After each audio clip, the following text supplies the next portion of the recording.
Hey everyone, welcome to an emergency live collaboration with MadVoters because Indiana, we are in a turmoil right now. We are in a frenzy. If you are paying attention to Indiana politics, you are like, ah!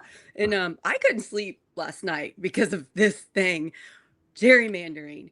We've got the Vice President of the United States, JD Vance, supposedly coming to Indiana tomorrow, Thursday, August 7th, to help push more gerrymandering on Indiana so that Democrats would lose more seats and basically make it so that the people, we the people of Indiana, have less power, and the people that are in charge, the money people, the current government will have more power.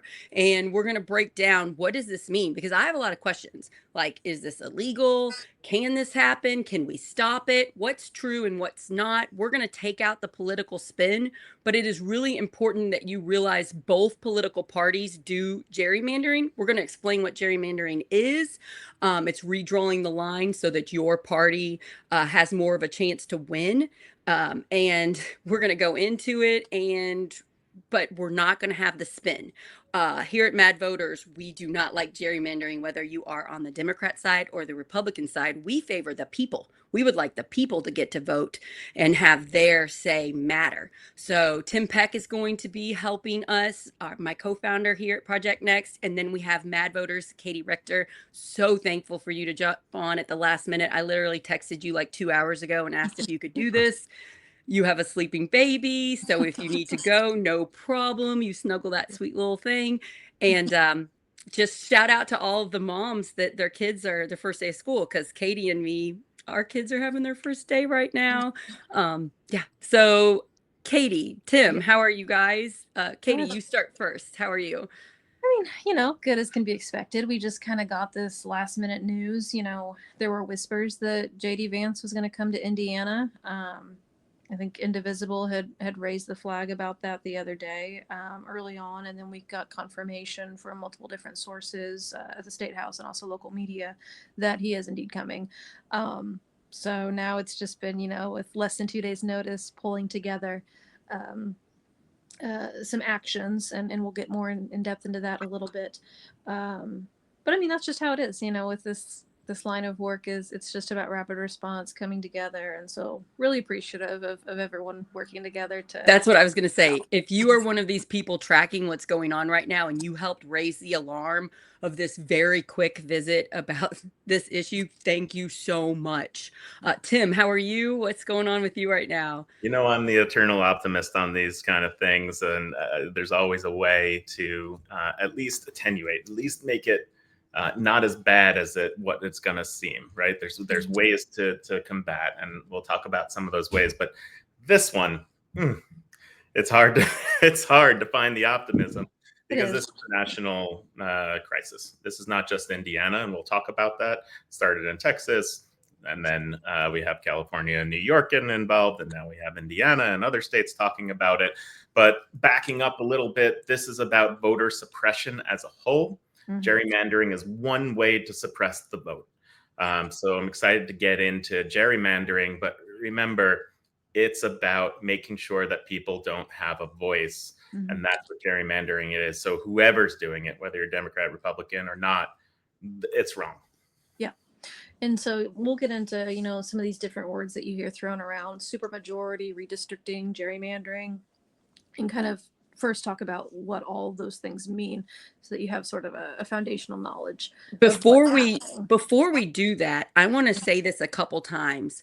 What can we do right now? We have one day until JD Vance comes. Yeah. I've seen it posted everywhere on my friends on social media. Mm-hmm. What are advocates saying that we can do for democracy in Indiana? Can you take us through that, and then we'll break it down what actually is going on? Yeah, so specifically ahead of JD Vance's visit tomorrow, you can call and leave a message with the governor during business hours, 317-232-4567. And you can call, leave a message, keep it short and sweet. Hi, my name is blah, blah, blah. I'm a constituent from, tell them where you live, and then just leave a message. I oppose the gerrymandering scheme, the redistricting plan. Keep it short and simple. Leave a message with him. You can also call your state rep and your state senator, and even though they don't right now have a say on it, that right now rests with the governor, but you can definitely get in their ear ahead of time and say, I oppose this, and just put some pressure there on them too. So that's one thing you can do. On the national level, and we really need to get into this to frame how Indiana's playing into this as a piece of it. Also call your local senator, your state senator, your U.S. senator. Yeah, U.S. senator or your U.S. House of Representative. Yes. Please give them a call as well, because they have an incredible amount of power right now to stop this. They could stop it with a single vote, and they already have the bill to do so. So they can introduce it. It's gone through and in various stages in committee last year. They can make it happen literally by tonight if they wanted to, and say, let's stop gerrymandering for good. Yeah, they could. And then isn't there something going on at the State House tomorrow? What's going on there in Indy? Yeah, absolutely. So we have MadVoters together with several different organizations, advocacy coalitions, and people are hosting a State House sit-in. So we're going to get there tomorrow. State House opens at 8 a.m. and we are going up to the second floor, and we are just going to gather, and we are going to do a sit-in. With our presence is going to be a protest against this plan to gerrymander and to redistrict Indiana in a way that silences our voices, our votes, and the will of the voters, and puts forward really cementing power for one party. And making it incredibly hard for the minority party to ever get a foothold back in. Just on the messaging, I just want to make sure that people know that Braun has not said that he's going to do this yet. Correct. And that he's going to push it forward. So when you're messaging, when you're calling, when you're sitting in, when you're doing that, realize that this is what you're doing right now, preventing Braun from moving forward. So you want to ask him nicely and encourage him. That's what I would recommend. Ask him and say, please step up for, the Hoosiers that voted for you, the Hoosiers that didn't, step up for democracy and do the right thing. And whether you ask him nice or not, and I would ask it to be firm but appropriate. Yeah. You want to. Oh no, we lost him. Oh. He froze. Tim, you're frozen. You gotta do something with your internet. He's in the rural, he's in the country. Yep. So yeah. I will say, whenever you're calling, typically you're going to get voicemail for Governor Braun's office, but sometimes the staffer will answer. Of course you don't want to yell at them, scream at them. That's not helpful, and they'll just discount you. So yeah, be firm when you're stating your opinion, and realize the amount of power we have right now, because nothing is set in stone. Right now we have a lot of power to share our opinions with him on how concerning and damaging this would be to our democracy. Right. So we're going to back up now, but the things you can do that would help the most is to contact your elected officials, both at the national level and the state level, and our governor, Mike Braun. Contact them. You could do the same message each time, just copy and paste. Sure. There's also that app 5 Calls, right, that I've heard a lot of people use that help give the contact info to your representatives. And you don't have to be from Indiana. This is a national crisis. And I would point out, both sides are doing this. Both sides do this. And I imagine the Republicans don't like it when Democrats do it. Democrats don't like it when Republicans do it. So why don't we stop it and not allow it? Okay. What did we miss anything, Tim, on what you were saying when you froze about messaging? I heard yeah, you hit the points that Kaitie hit the points of saying appropriate ask, right? Just make sure. It looks kind of foolish sometimes when you ask for the wrong thing, right? Right. Something that hasn't happened yet. It hasn't happened. You have power right now is even greater. This hasn't happened. We don't want it to happen. Right. We have the power right now to stop it. Okay. Kaitie, take us down. What is gerrymandering? I've talked about it a lot on Project Next, but maybe people don't know. Maybe we have new viewers. I mean, this is a big problem for keeping democracy alive in Indiana or in the country. So what is gerrymandering? Right. So the first thing is to understand kind of how the different branches of government work. Okay, so you've got your executive branch, your president at the federal level, governor at the state, and then working with them is the legislature, the lawmaking body, and they are the ones that have the power to create what we call legislative districts. And so you've got legislative districts for your state House of Representatives. In Indiana, there's 100. Your state Senate, there's 50 of those, so different districts. And then you have at the federal level your congressional districts for the U.S. House of Representatives. And altogether, there's 435 of them. Here in Indiana, we have nine House districts, or 9 congressional districts, they're called too. So every 10 years, the legislature gets to redefine or update those maps, and they're using census data to do it, which is why it's every decade. So last time we used the 2020 census data, and then our legislature, the state rep and the state Senate, worked together to develop new maps based on that census data, because they want to divvy up the districts to roughly represent the same amount of people. And that way, you know, if you've got population changes, you can adjust that. We would like to hope that each district is fairly divided up in terms of population, but also in terms of, you know, type of community and things like that, because each elected official represents that area. So it's difficult if you start making a bunch of crazy shapes, because you might have a tiny, you know, some small tiny towns here and then part of a big city here, and those have really different interests. And so it makes it really hard on the elected official to accurately represent their voters if they're having to represent a wide geographic area, you know, people in an urban and a rural area and suburban. It's all becomes quite difficult. So, you know, in a rural area, you might have a larger geographic area to capture the same amount of people as in an urban area. It might be a really small area because I ran for State House District 70, and I plan on running again, and it's been heavily gerrymandered. Just from the 22 election, there were some towns that vote more Democratic that used to be in District 70, and then after this latest census and this latest redrawing of the maps, they took those out. So like I used to have Georgetown, I used to have Sellersburg, and now basically the only sort of big town I have out of 65,000, 67,000 voters is Corden, Indiana. That was basically the only one. Not a big town. And I can't door knock. Right. Rural, like there's no way I can get out. I could go to subdivisions and stuff, but like it just makes it very difficult to try to talk to the people. Yeah. And so when you're dividing up districts in a weird way like that, you know, you might have across the street a different district, because when they're gerrymandering, partisan gerrymandering, they're seeking to try and either break up certain voting blocks, or to combine them so that, you know, they'll say, okay, well, you know, that one's just it's gonna be a strong R or strong D, Republican or Democrat, depending on who's in charge, you know. So we're gonna just try and pack those together so that there's a few of them rather than having more of them to influence, because the ruling party, the majority party, gets to oversee and control this redistricting process. So, you know, they're seeking, when they're doing it the wrong way, they're seeking to try and minimize the power and influence of that minority party. So here's the problem. So gerrymandering's already the problem. Sure. We've had it happen for a while. Republicans and Democrats both do it after the census every 10 years. So we just had one in 2020, and then the redrawing happens in 21. The next one would be the census in 2030, and then the redistricting in 2031. Sure. This is the problem.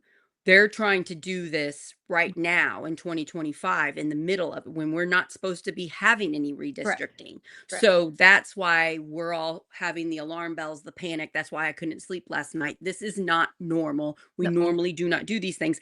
I assumed this was illegal. Could either one of you explain to me why it is not illegal? I thought we had to wait for the census and then redraw the maps. Tim, go ahead if you want to. You're on mute. Yeah. Tim's on mute. Looks like when I came back, I came on mute. It's tradition. It's tradition. It's rules, and it's not laws right now that you can that you have to wait for a census to then redistrict. Mhm. So it's never been codified. It's never been put into law. There's been multiple attempts to do so, Yeah. including last Congress. Senator Klobuchar put forward a bill to solidify this and say, hey, we just can't do that, which is a brave thing to do from Minnesota, because Minnesota very easily could gerrymander and get another vote or two for Democrats right now. And so that didn't even get out of committee in the Judicial Committee. And So same at the state level. That's shocking to me. I thought it was already a law. like, so the important part here is that some states have in their constitution that you can't do this. Okay. But the federal law is not in place. And federally, gerrymandering, it seems, started in like 1812, actually, is the first time that you can find. And the guy's last name who was doing it was Jerry, which is why it was called gerrymandering. And that's where we get it from. And so this has been going on for hundreds of years. And again, legally, it's been given pretty good precedent that you can't break up communities who are minorities purposefully. That's pretty well established. But in Indiana, we don't have enormous minority communities living together like some places like South Carolina, where this has been an issue, Alabama, where this is an issue, where you can kind of break up large communities of people of color into silence their vote. And so because of that, the districts we have don't break up minority populations, such as, from here in Indiana 9, we have a largely Black community in Jeffersonville. It's all located within Indiana 9, for example. It's all located within Wendy Chesser's district, for example, instead of breaking it up. And so because of that, the problem here for when Vance comes over and is talking to Braun, they're looking at a map where it's unlikely Indianapolis itself could be attacked. They'll try, but it's unlikely they'll win, tomorrow by gerrymandering Indianapolis. But Chicagoland is very much for this, which does have minority populations living together in various places, but it's also made up of a lot of majority white voters. There's two types of gerrymandering, I believe, because I watched this documentary called Slaying the Dragon about gerrymandering in, it's either Michigan or Wisconsin. I can't remember which state. It was very good, and it taught me. And it said there's two ways. You can either clump everybody that votes the same in one district, or you can kind of cut into it like a pie and divide out the groups. So it sounds like what you're talking about, Tim, with the Chicago area Hoosiers, you would try to carve out little bits of them and put them in districts that would vote Republican to take away seats. The advantage the Republicans have on this is that the things that they'll be carving out are Democrats who are majority white. And so there's no precedent legally to say that that's something that can't happen. So that's something we should push. We need legislation at the state level and then at the national level to stop this from happening. And it also happens in Indiana, we're a supermajority Republican. We can talk what that means in just a minute. But in other states, they're supermajority Democrat. I want to talk a minute about Oregon. Oregon is supermajority Democrat, and they've been gerrymandering to favor Democrats. And I just did an episode a couple weeks ago about Amazon and data centers in Oregon with my friend Jonathan Talman, who had lost his family farm due to Amazon putting up power lines in his farm. And the government, the local government that he is fighting against is all Democrat. So what I suggest people to go to is called the Princeton Gerrymandering Project. And it has a map of each state talking about where even this is possible, meaning that there's control of the governor, the state house, and the state senate. And that's where it's possible. So before we get into what you're saying about Democrats, Republicans, let's talk about exactly who can do this as a state. Sure. No matter if you're you have to get a supermajority. You don't even have to get a supermajority. Yeah. Trifecta. You have to check the trifecta, right? So you can so trifecta. What's 51% in the state house and the state senate to make this going. In most states, each state's a little bit different due to their state constitutions. So in Texas right now, They do not have a supermajority in the state house. And so Texas has what Cecilia, the commenter here, said, hey, what's going on is that what's happening right now is that Texas has done this outside the redistricting normal window, and they're having a special session to do that in the state house. The Democrats have a minority, but not a super minority, and they just left state. Yes. And they said, I'm out of here. They went to Illinois, they went to Massachusetts. I'm not sure other states hosted them. And they're sitting there, not right now in session during the special session, which is making it so that they don't have a quorum, which means you can't vote because you don't have enough people on the floor. Quorum is the number required to do business, usually like 2/3. So this works in states with a minority, not a super minority. We can talk about that in a second. But Indiana does not have that capability because we have a super minority. So if everybody left and went over to Illinois on the other side of the border, the Republicans would just get together and vote, and they'd win, X to 0. So we can get the worst of the worst stuff passed in special sessions. Then it seems like it's a loophole. And that's what would happen here. And then it'll certainly be sued and go to Supreme Court, et cetera. But that is what would be the roadmap. Again, Braun hasn't committed to it, but that would be the roadmap to go forward. So if you're an Indiana Republican and you voted straight party ticket Republican and you're hearing this and you're alarmed, what should you do? Because these are the people that really are super important to saving Indiana. These Hoosier Republicans that want democracy, that want we the people to be in charge of our government. What message do we have for them? Because it's hard to hear that Republicans are doing this, even though we say in other places Democrats do it too. What can we tell them to do? What should they do? I mean, they can contact their legislators just like anybody else and say, this is not what I voted for. I voted for my voice to be heard. Yes. And gerrymandering takes your voice away no matter which way it is. Right? You're suppressing a vote, and you're making it harder to actually express yourself.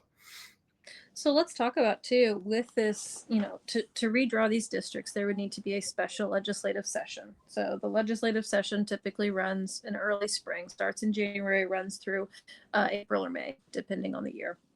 And that's when they can pass laws. So being outside that window, Mike Braun would have to call a special session. Now, each legislator gets paid $196 per day, per diem. Okay, $196 a day times 150 state legislators means that taxpayers are going to be paying about $30,000 every single day for a special session. For this gerrymander issue, to see if they can suppress our vote even more. Yes, not counting. Good news just keeps coming, Kaitie. Not counting, reimbursements and operating costs and staffing and things like that. So that's another important talking point, regardless of your political affiliation. But especially from those for whom, responsible stewardship of tax dollars is a really important issue. $30,000 a day in taxpayer dollars for them. And I'm pretty sure those Republican people, the governor, the lieutenant governor, the secretary of state, the attorney general, they're going around to Republican events across the state, including one in Floyd County not too long ago, saying they are for fiscal conservatism, saying that we all need to cut costs and be very aware. Because I'm friends with Jason Kerberg, the Republican sheriff, and he was at one of these events, and he told me what they said, and he was all for it. And I was like, but do you realize they're not doing that? They're just saying they are, right? Yeah. This is an example of that. Correct. Yeah, absolutely. They passed the abortion ban in 2022 in a couple of weeks. Again, that was at the cost of about $30,000 every day to taxpayers for them to do that. And so same thing with gerrymandering. They would come in and they would write the law to approve it, or the policy to approve it.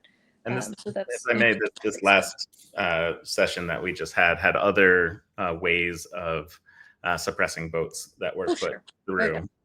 Including and suppressing you as a voter. One big way is the term Kaitie, if you remember, intrastate rules in some way, which allows the state to trump what a city does. So basically, it says if you're in Bloomington and you're the city of Bloomington, you can't put landlord rules, for instance, that are more strict than what the state has, or a lot can't of that raise of local control.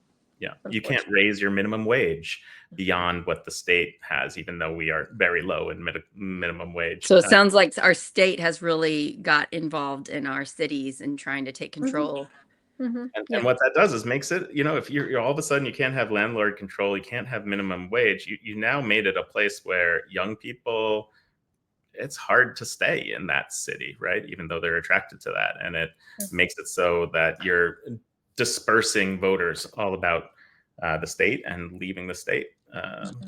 I want to talk about a great comment that just popped up from Julie. She said, "Where are the Democratic groups in Indy that I can join?" There are tons of them, Julie. Thank you for asking. I would first follow MadVoters. Follow MadVoters. You can go to their website and sign up for their newsletter. They're on Facebook, they're on Instagram, they're on TikTok. They will educate you very quickly on exactly what is going on in Indiana. And then it depends on what county you live in. Julie, if you want to say what county you're in, if not, you don't have to, but you can get a hold of your local Democratic Party. And depending on how well organized they are, you can jump on board and help them. If you were in Harrison County, you would come to our next meeting and we would very quickly see what you want to do to help, and we would have you help us. And then there's so many great groups. There's women voters, what is it called? There's all these caucuses, there's all these groups, there's Indivisible, there's all kinds of stuff. Kaitie, do you want to add to this what Julie could do? So you've got there's a lot of options. You can support your local political party. You can support your local candidate. We don't have elections this year, but they're in 2026. And so you'll see a lot of candidates are already announcing. Fantastic if you can connect with those candidates who really connect, that you connect with on the issues, donate to them directly. You can plug into your local county political party. You can get involved with different organizations, MadVoters, ACLU, Indivisible, League of Women Voters, Women for Change. There's tons of groups around. There's Run for Something. Yeah, there's those groups are a nonpartisan organization, and MadVoters is no different. MadVoters, it stands for Mutually Assured Democracy. It's this idea that we work together for the betterment of our state and for our democracy. And so it's leading with values and these common themes of freedom and democracy and truth. These are things that we can all come together on. So regardless of our political affiliation, we all should respect and honor this idea of freedom, right? And having the choice to make our own personal decisions, and the importance of democracy and respecting our voices and the voices of the people, and truth, coming together to understand some things are true and then some things are just propaganda. These are common values that together we can build a coalition. And if you're a Republican, go to your Republican Party. We need great candidates on both sides running. So, please go to your Republican Party and see if they will welcome you. See if you can get on the ballot there. See if you can let people know what's going on. What I find in my county is the elected officials, most of my neighbors, have no clue what's happening in Indiana. They sort of know what's happening nationally, but they're not really in tune like some of us are about state stuff or county stuff. So yeah, if you are a Republican, go out to your Republican, reach out to your county Republicans and your Republican caucuses and things and get involved. We need you in Indiana. So your comment here that you put up, which I wrote into Google Princeton Gerrymandering Project, there gets into Democratic states that have gerrymandered as well. And so you want to maintain a fair message here and make sure we have all the facts. And so this is on princeton.edu. It's just gerrymander.princeton.edu, and shows that there are a lot of states that are well positioned for gerrymandering at the federal level, if you're looking at this. So Indiana's green, which means right now we're not that badly gerrymandered on a federal level. Wow. On a state level, that's a different story. That's a Yes, and a very different specific story. example I want to give for that too. What's that? You want to what? Yeah, give us an example. Yeah, go for it. Okay, Yes, please, so the city of Elkhart. Okay, so you've got your different branches of government, and they all kind of echo each other. So at the city level, you've got your mayor, who's the executive, and then you've got your council, your city council, that's your legislative branch, basically. So the city of Elkhart, that city council is very blue. I think all but 1 or 2 seats are blue. Okay, at the state level, though, because the way the districts have been drawn, and we talked about how they sort of, piece them off, they carve off so that you're essentially diluting the vote, diluting the voice of the people. There is no Democrat state rep or state senator anywhere near the city of Elkhart, even though the city is very blue. And locally, people have elected it, right? I mean, it's kind of hard to gerrymander cities. I mean, they do have districts as well, but it's a little smaller, right? The geographic for the city. So the city of Elkhart, very blue. City council, very blue. You would think that would follow then to the state level, and that the city of Elkhart would also, for the state level, have a little bit of blue representation too, but that's not the case because it's been gerrymandered, and they've cut that up in such a way that rather than just putting the city of Elkhart together in one district, they've cut it up. And so now all of a sudden there is no blue voice or Democrat voice at the state level for the city of Elkhart. And that's the case in a lot of these cities as well. And so if you live in Elkhart, you should realize your vote is being suppressed. Your vote is being suppressed at the state level. Yeah. And then things have been made so that the cities have less authority to do what they want to do in their own cities. Yeah. And we need to change that. That's why we're having this episode. Do you want to hear, Kaitie, a crazy example of gerrymandering in Corden? Yeah. So after the census, and we were getting ready to have in 22, we were getting ready to have town council elections for Corden Town Council. Our local Republican officials redrew the map so specifically. What they did was they looked at the address of every single leader Democrat in Corden. Wow. And they redrew the district so that every single one of them was in the same district. So only one of them could run. Right. And so we wouldn't have enough Democrat candidates to run for town council in Corden. Right now we have 0 Democrat town council members in Corden. And just a few years ago, we used to have them. So if you look at the map of Corden and the districts, they make no sense until you plug in the addresses of the leader Democrats, and then you're like, oh, that's why they did that. And they gave up. They gave a fake reason to the commissioners of Harrison County and the county council for why they were doing that, and they just blindly accepted their reasons, and so it passed. So it's sort of wild.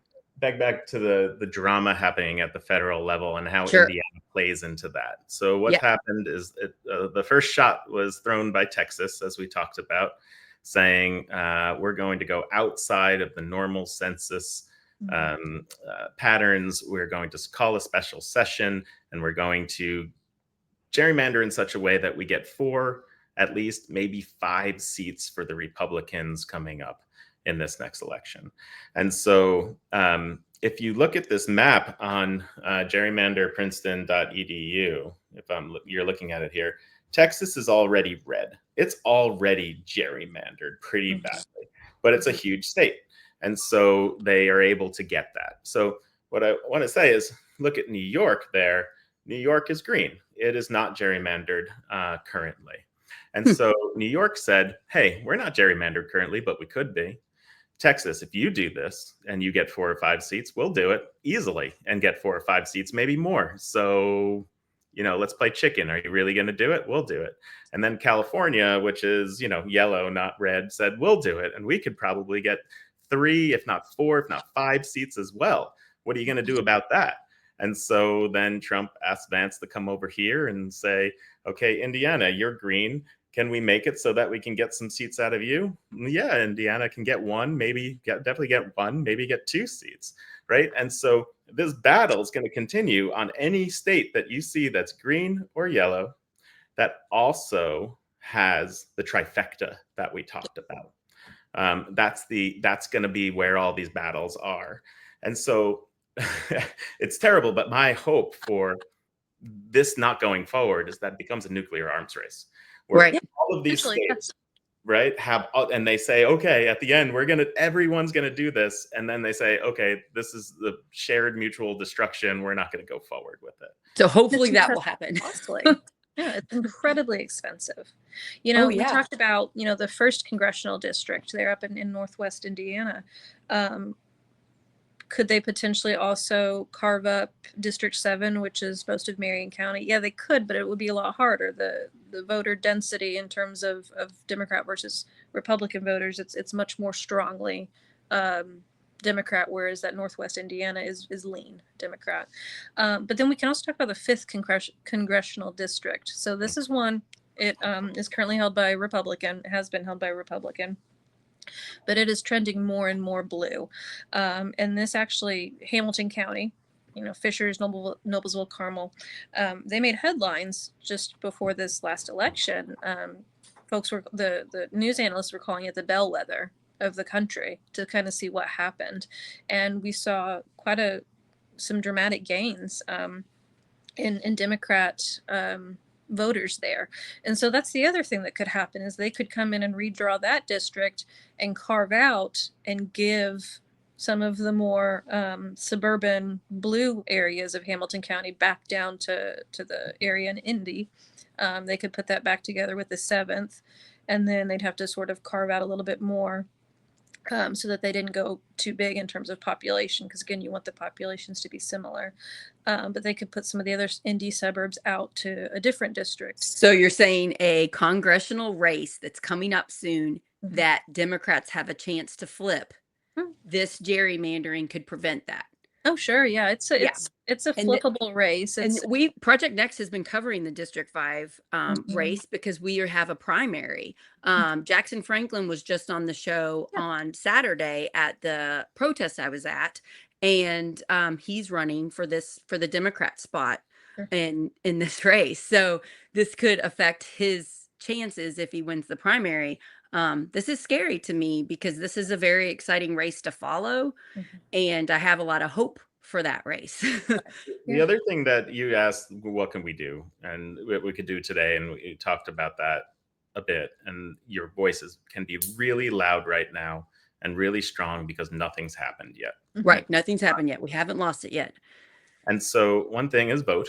And that sounds a little bit trite, like, oh, just vote. Indiana could be blue across almost all of its congressional districts next year if you just voted, because Indiana is 50th in voting in the country in terms of turnout. People don't show up. Yeah. If Democrats, progressives, moderates, disenfranchised Republicans show up, we win. It's that easy and that hard. But don't you talk to voters all the time that are Democrat, Tim, that have lost hope and they stopped voting a while ago in Indiana, and you're like, no, we need you to do it. We got to build. Right. It's the loss of hope we've had in this state. And that's kind of what the other side, the people in power, they kind of want us to feel that way. They want us to feel hopeless, like there's nothing we can do. And I see that a lot with younger people. They feel like, why even bother to get engaged? Nobody's listening to us. And that's what voter suppression is about. And, gerrymandering, again, is one egregious way of doing that. Another is our straight party ticket voting that we have in Indiana. We're one of, correct me if I'm wrong, Kaitie, either 7 states. I think it's 7. 6 or 7 states that straight party. Has straight party ticket voting. So you go in and you vote for Trump, you pull down, and now you voted for every Republican, whether you know who they are or not, if they're a good person or not, whether they've taken money from bribes or not, whether they've, done the same thing. As well as on the Democrat side, you go in and you vote for Harris and you pull down and you vote for all these people that you have no idea if they're going to represent you well or not. And so they might be aligned with you on paper because they have the same, they have a D or an R next to their name, but You don't know if they're actually what they're in it for, etc. So it forces you to vote down ballot votes, whether you know about that race or not. Mm-hmm. I listened to Andrew Yang talk. He ran for president, and now he is switched to Independent Party, and he wrote a book, and he's talking about this, and he said primaries really hurt American democracy. They kind of cause the most extreme 10% on both sides to have way more power over who's elected in the primary. Like you pick the most extreme candidate on each side, and because it's primaries and you have to pick an R or a D candidate or ballot, it really limits our choices in the general. And there are other ways to do their ranked choice voting. Yeah. Other states are doing things that are a little bit more reflective. I think New York does more of a ranked choice voting, I think, because I think in the mayor race, there was some type of ranked choice thing that could help. There are things we could do to change it. But for right now, primaries kind of make us get the more extreme candidates. Don't you all think? I mean, we're seeing that after the big, beautiful bill. Anyone who stood up for it in the Republican Party, most people who stood up for the Republican Party, Tom Tillis, is now not doing a primary because They're not even running. They're just not running because Trump said, I'm going to get people to primary against you. We'll support them and we'll get you out. Even though Tillis would probably win an election in a landslide in North Carolina, where he represents, after just voting against the big beautiful bill, because he'd get all Democrats and a lot of Republicans who respect that. So yeah. Do you think he just personally doesn't want the bullying? Because that's what it seems like to me. These are all human beings. I can't get in his head. I'm not going to pretend I know what's in his head or why, but it was obvious, sequential. This is what happened. Trump said, I'm going to primary you and we're going to put someone to get you out of here. And he just left. And so now there'll be a more extreme candidate in his place. Likely. Yeah. And he certainly wasn't a moderate before, but unfortunately you've now got just a complete perversion of our democracy. And I mean, we talk about no kings, and that's what we mean. If President Trump is saying jump and they're saying how high, that's not a democracy. If he's threatening, I'm going to send money and resources to someone to kick you out, that's not a democracy. And these are things that should concern all of us, regardless of our political affiliation. If you wouldn't want the other side doing it, you shouldn't let your side do it. And that's kind of a very simple way of thinking of things. The thing I want to point out so much to Hoosiers watching this or listening that are very upset and very worried and are very angry, yelling at Republicans is not going to save Indiana right now. Most Republicans, not the people doing it, not the elected officials, even some of them I don't really think know what's going on, honestly, but most just regular voters that are Republican have no idea what's happening in our state because their news, their local media, the things that they're listening to do not tell them the truth. So it's upsetting to me to see so much like trolling online of both sides just yelling at each other all the time. It's like we got to get rid of that anger and that emotion, and we need to just calmly and empathetically explain to as many Hoosier voters as possible what is going on and how we work together to stop it. I think that education piece is so important. And on our website, madvoters.org, we've got a lot of different resources. We've got different educational advocacy series that give you a deep dive on what's happening with healthcare and education and economics. We've got a toolkit that you can print or download that you could just take out and gives you some basic tips on how to talk to people, how to register voters, how to have a successful event. We collaborated with the Organizing Indiana Coalition to create a conversation guide to help facilitate conversations. Are you speaking with someone who is, sort of in your bubble? Or are you speaking with someone completely outside? And how can you have productive conversations? And realize that you may not have productive conversations with every single person, right? So and that's okay. That's okay. It's about investing, it's about investing in productive conversations, listening, validating concerns, but also bringing it back to that idea of truth, right? Democracy, truth, freedom. These are the common ideals that we have together, and we can maybe disagree on policy, Okay. But we have to unify freedom, democracy, truth. We have to unify on these big principles. And if you find yourself talking or arguing with someone online, for example, with whom fundamentally there's just a disconnect in each other's understanding of what truth is or what democracy or freedom is, then that's not a productive conversation. Don't waste time on that. Yeah. I get a lot of trolls, especially on TikTok for Project Next, and I kind of read through some of them, but I don't respond. Yeah, Like no, that's just a it wasted will amount drain. of my time, my mental Mhm. health. Sure. But actual people in my neighborhood, like every time I'm at a school function, I'm letting all the parents of these public schools know that our elected officials in our area in Harrison County are voting to defund public education. And Yes. if we want to save our schools and not, turn them into charter schools, we have to vote for the elected officials or the people, the politicians running that want to save public schools. And that's a really easy one for people to get behind. Their kids are at that school. Don't you want that school funded? So, go to these events and then tie it into locally what's happening in your community and how are your local officials voting. And if you don't know, MadVoters is a very wonderful place to go and find out. You guys are one of the reasons I ran for state house. I wouldn't have felt knowledgeable enough without you all. Yeah. I mean, you all are amazing. Yeah. Yeah, it really is about finding that common ground. But if you find that you're just spinning your wheels, invest your energy elsewhere. Because there are so many people, we briefly talked about earlier, young people especially, who just feel disenfranchised and hopeless. Rather than just arguing with someone on Facebook, spend your time and your energy going out, talking to young people, encouraging them to vote. And Can I just supporting. address Angie Scott's here, if you can see that, Kaitie, as well. It says, yes, everyone needs to write strongly worded letters. It works every time. You are all the weakness of the Democratic Party and why you have no views. Peace.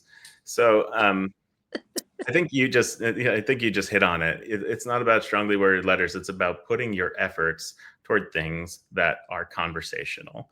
Our campaign has started for Indiana 9 running for Congress. We've knocked on almost 3,000 doors already. We have 15 months to go. We have a goal of 100,000. Hope to break that open. We're sending out postcards already from neighbors to neighbors, people, and going through, right, making phone calls. I just got off the phone, right? We stopped our regularly scheduled programming to have this meeting right now.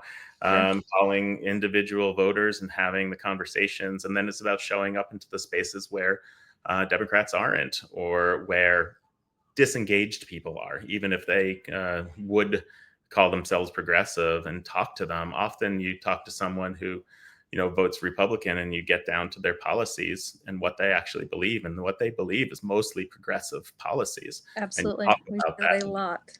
and you People tell them, just vote the way their parents and grandparents voted. So you really, you focus on those values. What's important to you? Get curious, ask questions. so And we can't do take work. Do the work. somebody else voting differently than us personally. And that's what happens so much. We take it as a personal attack on us. Our feelings get hurt, and then we stop talking to one another. When in reality, the majority of the people are voting the way they are because of other things, not because they know what's actually happening. Just because you know something doesn't mean they know it. And we have to have these conversations. It doesn't mean we need to change our views. I get accused that a lot, that I'm going to change my beliefs because I'm talking to Republicans. It's like, I'm not changing who I am. I'm explaining it to people that don't understand why I'm voting the way I'm voting. It's a conversation, and the getting upset and the yelling and the hurt feelings is really allowing more division and more hurt, and it's allowing stuff like this awful thing that could happen, this gerrymandering in our state. It allows it to happen because we're not talking to one another. Yeah, if we can invite people to come on a journey with us, to learn things together, to identify what we have in common. More often than not, we realize there is a lot more in common. I promise you, most Republicans don't want to destroy public education in our schools. I know they don't, but they have no idea that's what's happening. They just have no clue. Same I with mean, healthcare. yeah, Same with yeah, healthcare. yeah. People want healthcare. Yeah. Mhm. So, We're gonna go ahead and close this up. Is there any other remarks you guys have? I really, really appreciate Kaitie getting on last minute. Tim, I texted you at I believe 3 in the morning and asked you if you wanted to do a show. So thanks for doing this show. So busy co-founder. Any other closing remarks? just thank you, Katie, for the dedication of you, your organization, of just keep going. It's years of work. It's years more of work, right? Yes. This is a long arc. I myself have been running hard here and talking to people for 2 years, and we'll go for two more, and then some way beyond that as well. So Sarah's doing the work to be the face here of Project Next and get the word out. So I just want to say thank you for all the work that's happening here. Pat each other on the back, yes, but there are so Support many each other.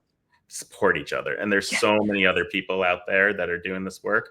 It's really hard. There are trolls on the right and the left that come at you constantly. This work is difficult, and I just want to say thank you for the work that the both of you are doing. I know how hard it is. Shout out to Zeke on YouTube for all the amazing comments. I've been reading all of them. Thank you. Really good points on everything you're saying. So thanks for the live voters. Please pump this stuff out, you guys. Pump out Project Next. We're an independent media company. We just got started in December. We're trying to, unite communities, save Indiana and the country. That's all. Small goals. And we need your help. So wherever you're watching this, please share it. Please send it, text it to a friend you think might like it. Text it to someone who might want to know what's going on, what gerrymandering is. We're a podcast on Apple and Spotify. You can follow us on Substack. We're Project Next Indiana on Substack. We're on Facebook, YouTube. If you'll please subscribe. And we're on TikTok and Instagram. And then you can always comment. Your comments go to me. I see them and I will try to respond. If it's a troll comment, I will probably move on for my mental health, just so you know. But feel free to put them if it makes you feel better. And Mad Voters, you all rock. Kelly DeLong, shout out. Love you, my friend. I could not do what I'm doing without all of the thousands of people fighting for Indiana. You guys are amazing.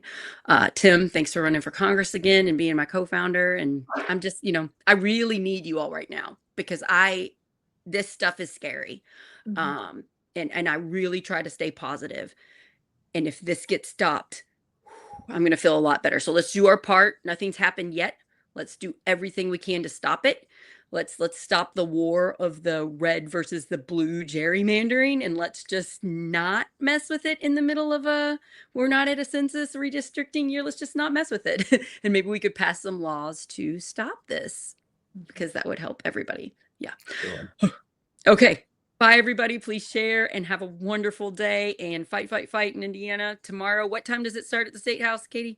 We're going to have folks there at 8 when the State House opens, and then we're going to be there as long as it takes. So anytime during the day, during the working hour, 8 to like 5 or if it's open longer? Yeah, I mean, the State House closes at 5:30. We don't know Okay. what time Vice President Vance will be meeting with Governor Braun to discuss this potential redistricting scheme. We probably won't know the time, just for security's sake. I doubt that they will disclose that. Yeah, that makes sense. Yeah, but I mean, there will be people there. Of course, if you're coming, just be mindful. It's a government building. Secret Service will be there. We are there to sit in, to protest nonviolently. You can bring signs in. They do need to be of a certain size in the State House. So smaller signs. Yeah, no stakes or sticks on your signs. So come, let's be confident. Let's be empowered. We hold the cards here, the voice of the people. Gerrymandering and manipulating the votes is not popular for any political affiliation. Yeah. So let's lead with that. We are in the right here in terms of what we want. We want the voice of the people to be respected. That is the moral high ground there. Yeah. We can work together and stop this. Everybody contact all of your state people, the governor of Indiana, nationally, your people, and let's let them know we do not want gerrymandering. We want our vote to matter. Yeah. Yes, thanks, everybody. Thank you, Kaitie. Thanks for the Tim. opportunity. I appreciate it. Bye, guys. Please share. Let's get this out.